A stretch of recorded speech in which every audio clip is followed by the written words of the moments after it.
See, I'm not so sure about this question. I would love for Bach to be popular with this generation.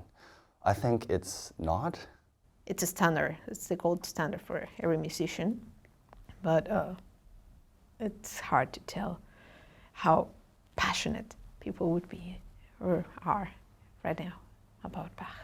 A lot of students are like, I don't understand why I have to learn other music history. And I'm like, well, why do you have to learn Bach? And they're like, well, because he's amazing and he's great. And he's the father of counterpoint.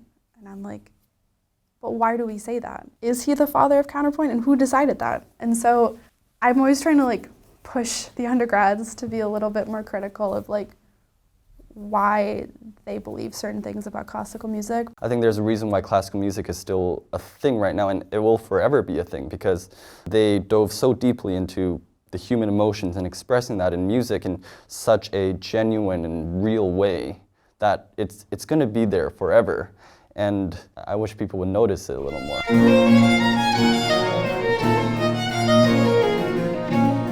Hi, my name is Nicholas Pon, and this is Bach 52. For this episode of Bach 52, I had a conversation with General Editor of the American Bach Society and Professor of Musicology at Temple University in Philadelphia, Steven Zohn. Steven and I had a wonderful conversation that touched on a variety of topics, including, of course, Bach and his relevance to today. But also, we talked about how Bach is a little bit like Shakespeare and the similarities between the two and why it's important to continue studying both and teaching both. And also, we talked a little bit about how we are in this current moment looking at the sins of the past and questioned whether we should throw the baby out with the bathwater. I hope you enjoy our conversation, and please be sure to stick around for the aria at the end of today's episode from Cantata 148. How did you get into this field of Bach and Telemann? I was a flutist as a kid, and both of those composers actually have contributed great works to the flute repertory. So I think it was in high school I started playing the Bach flute sonatas, and I didn't get them. I sort of didn't get Bach. I knew it was hard, and everyone loved it, but I just didn't quite get it until I was in college, and then I started to get it. And I also was playing music by Telemann and enjoyed both. My flute teacher in college, also played Baroque flute, which I had scarcely heard of before. And the school had one, so I took it home over summer and just messed around with it. And I started playing this music on that instrument, the instrument that Bach and Telemann wrote for. And suddenly, light bulbs went off, and I was like, I get it now. Why they wrote the music they did, the way they wrote it, because it actually works on this instrument. It feels natural to play. Interesting. What about it is different that feels, there's obviously the physical sensation of things just being slightly more manageable because it just sort of naturally fits, but is there more? Well, I think just the way that the instrument speaks, it doesn't want to play the long lines so much, and it doesn't give you as much resistance, so stopping and starting is a lot easier. It's sort of like a race car versus like a big Cadillac. The Cadillac is very smooth and comfortable, but it doesn't turn corners very easily, whereas the older instruments do. And of course, the composers knew what they were writing for, and so they wrote accordingly. And all of a sudden, I sort of understood the kind of rhetorical language of the music a little better. And even just physical things like why it was so low in the register. It's like, well, the older instruments like that. That's their strength. And so it made a lot of sense to me. And at the same time, I was sort of discovering this music as a listener. Nicholas Harnoncourt and Gustav Leonhardt were recording their cantatas, all of the Bach cantatas. And I remember, you could go to a record store, and every so often there would be a new Bach set of, I don't know how many cantatas were in there, and lavishly produced. And I was just amazed at how the music sounded. I'd never heard anything like that before. And listening to that music now, those recordings now, I would think, oh my God, how come I love that so much? But it really was something kind of amazing. It just sort of rocked, So I discovered this music, I think, as a player and a listener, really as an undergraduate. what from the playing aspect, I mean, led you to want to kind of dig into the research and the musicological aspects behind it? Well, I guess I was sort of historically minded. And I also, I took the standard music history survey that most undergraduates take. And that was kind of a life-changing event for me. I never knew there was all this music and that people actually studied it. I didn't know that you could do that. I think this combination of being a player who gravitated towards 18th century music and having this interest in history, it was sort of a natural thing for me to want to figure out how this music was put together. So it really came out of being a listener and a player and then wanting to study it and figure out how it worked and why these composers wrote music like this. What was the larger context, the social context, the political context, but also the musical context. Who else was writing music at this time? I knew like 3 composers from that time, and who else was writing? So who were the 3 that you knew? Well, sort of Bach and Telemann and Handel, I suppose, maybe Vivaldi, so let's say 4. But, but I didn't know any French Baroque music. I didn't know, who came before. It was really whatever my flute teacher put on my stand, that's what I knew. So I started listening more, and CDs were introduced around that time, and so there was like this new exciting technology to discover as well. It's funny, I had a similar experience because I used to work at Tower Records when I was in college. Oh, yeah. And I mean, having all of those CDs at my disposal as an employee, you could just open up anything and pop it in and listen, and no one ever came to the classical desk, so I just basically spent my afternoons getting paid to listen to music. And it was amazing having that resource, because you can just, being able to listen to things really opens things up and lifts it off the page. It does, and of course we have access to music like never before. And yet, I wonder if it's really as accessible as when you were working at Tower Records. You can flip through the bins like you have a physical object.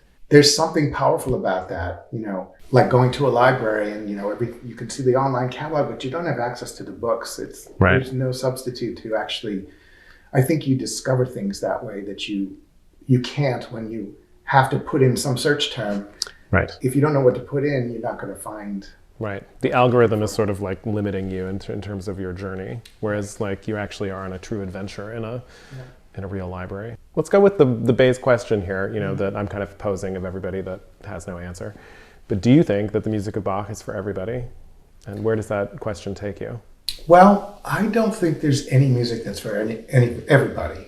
People talk a lot about how music is a universal language, but I don't think it is. I think it's a series of languages and we can learn them all, but we're not born speaking them. So I think to someone who doesn't know Bach's music, as I didn't when I was in high school, it was a foreign language and a strange one at that. But I was motivated to learn the language. And I think that's what I do when I'm teaching Bach's music. I mean, it comes from familiarity. If you're so inclined to learn that language, I think there's a lot for you there potentially. I'd like to think that Bach's music is more accessible than ever. So it's out there to discover if you want to, but it's not going to be for everyone. And I know that even today, there are people who come to concerts I play who are not that big a fan of Bach's music. And even sometimes I feel like, oh gosh, this aria is way too long. It's like too much of a good thing, So when I teach, my official position is I love everything I teach, but you sometimes love things a little more than others, and no music is above reproach, I think. Something that fascinates me about Bach's music is, American Bach Society is one example. There are these communities that build around it. And in a way it's community music, but I'm so interested to hear about, the community in which he lived. You do a lot of research on Telemann. You were just saying to me before we pressed play on the cameras or record on the cameras that they were quite close friends. Right. How was Bach in dialogue with his own community, his musical community in particular? We would like to know more about that than we do, actually. It's funny, we don't have, for example, many letters by Bach, and most of what we have are things like letters of recommendation for a student or writing to the authorities, I need more musicians, that kind of thing that doesn't give us many insights into his personality or what he really loved. But we do know that he was in contact with various musicians. We know that he was close to Telemann, at least at certain times in his life. But he's a bit of a closed book, and that I think makes him mysterious in certain ways, and it allows one to write one's own stories about him, you know. And I think that's what people have been doing for the last 200 plus years, because he's sort of unknowable, and we have this fabulous music, and we think we know him through the music, but that could be a completely distorted view of the actual person. What we do know about him is not always that flattering. He seemed to have trouble with authority. He seemed to have had high standards, which is great, but wherever he went, he had trouble with authority, and it can't just have been the authorities. There's a common denominator there. There's a common denominator, and I think it makes him human, though. He's not some godlike figure. You know, he seems to have had a hot temper and been maybe difficult to live with, just like a lot of people we know. The other person I study a lot, Telemann, seems to have been very different. There are lots of letters by him that show his personality as sort of being generous and warm, and he had a good sense of humor, and one can see why he seems to have known everyone. Again, that could be somewhat of a distortion because we happen to have more letters of his, and, you know, he lived a longer life, and all these factors. But yeah, I would have a beer with him for sure. I don't know about Bach. I mean, I have questions I want to ask, but I don't know if I'd like him. And so I'm glad I can't, because I don't want that bubble burst. Right. You know? Be careful of meeting your heroes, kind of a thing. That's right. Bach is interesting in that way to me because he's a little bit, I mean, as you describe him, I think sort of also about Shakespeare. You know, Shakespeare's kind of unknowable, yet he clearly never traveled outside of his little region in England, and yet he's writing things about Venice and Genoa and all these places. And there's something about Bach's music, particularly in the cantatas, that is very much, it's very similar. I mean, you were talking earlier about, you know, you only knew the 3 or 4 composers, but then you started to learn more about other people who were at the time, like French Baroque people. And again, I mean, Bach largely stayed in the region in which he was born, but he's experimenting with these styles that are Italian, French, English. I mean, they're the keyboard suites. Well, as a German composer, that was the German style. They refer to it as the mixed taste. And of course, they thought it was better than any other style, right? Because you take the best of all the national styles and put them together into something greater. Telemann was sort of the poster boy for that style, actually. But they both wrote in sort of international styles. And yet they both had idioms that were particular to them, so that you can tell, well, this is Bach writing in the French style. This is not a French composer. And same thing with Telemann, because they have a certain sensibility, a certain distance from the style, I think. So that is one appealing thing about it, though, because when Bach writes a concerto, it's got all the verve and the kinetic energy of Vivaldi. But it's also got that nice, solid German counterpoint, you know, that we like. Right. So, yeah, there's some truth to it, that it's greater than the sum of its parts. And that's one reason I think, well, Handel as well to some degree, although we tend to think of him as more purely Italian. But, I mean, he sticks fugues in where an Italian wouldn't. You know, he grew up in the same environment as Bach. Right? It's just the difference to me is that Handel actually went to these places, whereas Bach clearly was somehow getting his information from elsewhere, which I find fascinating was possible at that time. We tend to think of the world as being a very small place at that time, but as we learn more, you know, things published in Paris did find their way to Germany. Mail coaches, which seem like an incredibly slow and inefficient way of traveling and sending things to one place or another, they actually got around very efficiently. So I think the world was, more open to these people than we imagine at our distance. We always like to think, well, you know, we have trains and planes and buses and all these things we can get around at a moment's notice. But people who are curious to know what was going on elsewhere had the opportunity to learn. It just might have taken a little longer. So it's hard for us to understand, actually, all of the influences that operated on these people. And yes, Bach did lead a kind of insular life. He never left Germany, as many others didn't. Actually, Telemann only left once to go to Paris, and that was when he was almost 60 years old. So, you know, he also didn't travel very much. Handel was an exception, I think, in that regard. But they had access to what was going on. One of Telemann's sort of side hustles was being a correspondent to a court that he had previously worked at, and he was supposed to gather news from all corners of Europe. And so he would write to correspondents in various cities he boasted in their native languages, including English. And so he would sort of create news digests and send it to the court. So he knew what was going on in all these cities. You know, he was keeping up with news, including from the Middle East and Far East. You know, he even wrote operas on Middle Eastern subjects, you know, so they had a sense of what was going on outside of their sphere of influence. Maybe not a really well-developed sense, but they were curious and they could gather information. I mean, are there other things you want to talk about in particular in relation to this question? And well, I mean, what's one thing that's on my mind nowadays is what music do we teach to people? What music do we present in concerts? There are strong impulses to introduce music that has been overlooked by people and performers that have been overlooked in the past. And I think this is all to the good. But it does call into question, what do you do with these canonical figures who have always been taught? Do we not teach them? Do we teach them in a different way? How do we make them seem sort of relevant or modern? Relevance is a word that's thrown around a lot. And you mentioned Shakespeare. My 13-year-old son is now encountering his first Shakespeare play. Oh, yeah. And I mean, nothing could be more foreign, right? To a 13-year-old in the 21st century, to have the language is strange, you know, even though it's English. And he is now learning that language. He is learning to understand how to parse that way of expression that's very different from his. And there are a lot of things that he could be studying instead of Shakespeare that's perhaps a little more recent. But I think Shakespeare and Bach and Michelangelo, let's say, you know, these figures from the distant past, who all happen to be white and male, there is, I think, if you dig beneath the surface, there's something universal we can take away from it all.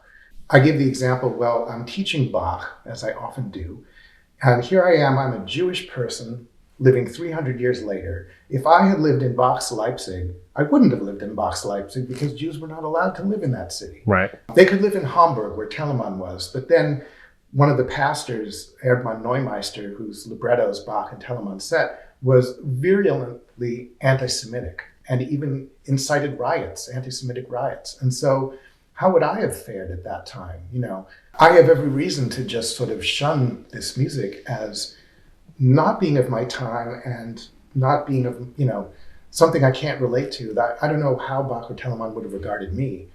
But I choose to sort of overlook that, the sins of the past, of which there are many, you know, and I think today a lot of people are more aware of the sins of the past. We are taught to recognize and to condemn. But as a historian, I have to then say, well, that's fine, but you also need to understand the past. You need to understand what motivated these people, right or wrong. And lest we forget that history teaches us that we too will be judged someday. And of course, it's easy to look around and say, oh yeah, we have some things about our society that aren't very nice, are they? Is it much better than in the past? That's for the future to judge. So it's one thing to recognize the sins of the past, but we need to understand the culture that produced them and also understand that the culture produced some things that are worth keeping. And so that's Bach and Shakespeare and Michelangelo. Those are all things worth keeping and trying to understand why it is that they've lasted for 300 years. There's some good reasons and bad reasons that they've lasted, of course. But here they are, and ignore them at your own peril, I think. You know, I'm not a huge Wagner fan, although some Wagner I listen to, I tear up as soon as I hear it. It's kind of against my better judgment, you know. But I think, you know, Wagner, we know, was really not a good guy. No. And yet, I can't cancel him completely, because if I do, then I'm depriving myself of a really great aesthetic experience. And I'm not going to let his sins deprive me of that experience. And so I think you could say that in general of the culture of various past. We need to not throw the baby out with the bathwater and sort of recognize what was good and bad about those cultures, but there was good stuff that we can take away. It's funny, as you were talking, that term, or that phrase, throwing the baby out with the bathwater, was very present in my mind, because there's a lot of value there. Nothing is just one thing. It's interesting, though, in the current climate, it's very, you know, we're limiting ourselves to 140 characters on some social media platform. So there's not a lot of time for nuance, but that kind of pushes people into these black-white binaries, or these, you know, either or, as opposed, there's no room for yes and.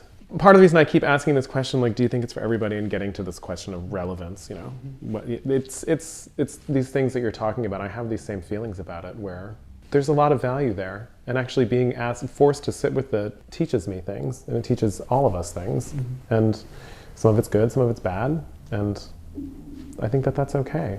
I think that's the point of it, right? Well, I personally, when I teach a Bach cantata or a Passion or something, it's like, well, I don't really believe this story, but it's a story, and I can relate to a story.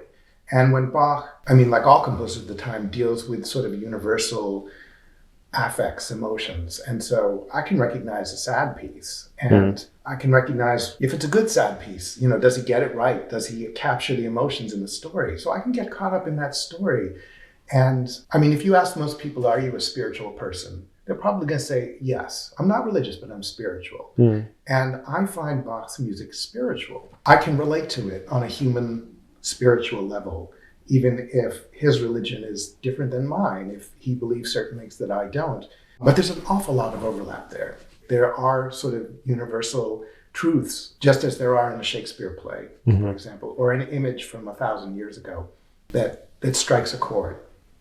So I would just say, give it a try. If you don't like it, fine, because it's like trying food. You know, you got to try it. That's what you tell your kids, right? If you don't like it, don't have to eat anymore. But have the experience, at least. That's a great analogy. It's interesting. Some of it is also, I mean, this current moment is sort of dusting off these layers of beatification, basically, that we've done to these men who have created these things. And they're, you know, they're human beings. And like you say, you may not want to take them out to a beer, but you can appreciate their work. I don't think, I mean, now that we tend not to look at Bach as the fifth evangelist, well, some people do, but not so much anymore. And we realize that, well, he was not a saint, you know, he was an everyday guy who had extraordinary talent and dedication to his craft. I don't think that makes him any less important of a figure. And in some ways, I feel a little closer to him, because I don't necessarily want to study these people on pedestals. That's not interesting. I want to know who they were. Yeah. But I also want to know what made them who they are, what, you know, the culture, the kind of music they listen to, you know, how did they get this idea? Those are also layers to peel off, I think, that are productive ones. Well, I know you have to pick up your child. So thank you so much for sitting down to chat.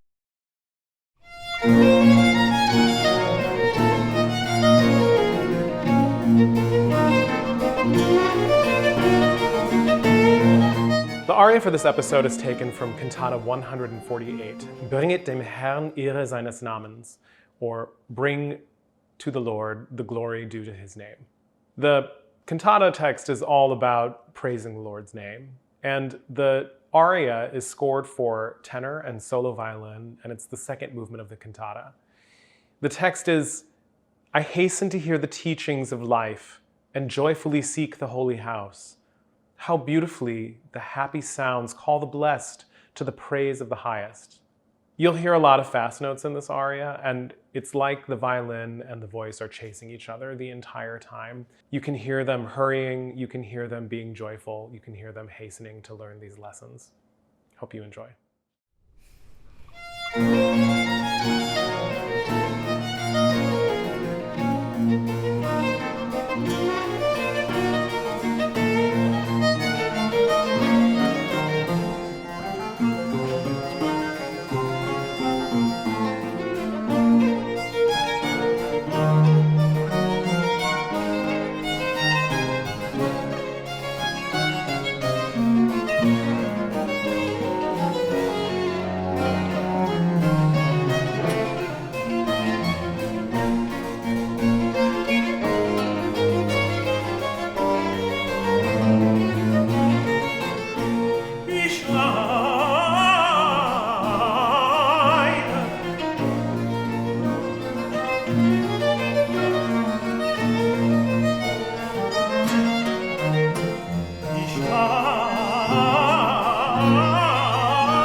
so schöne, das Morgentrübe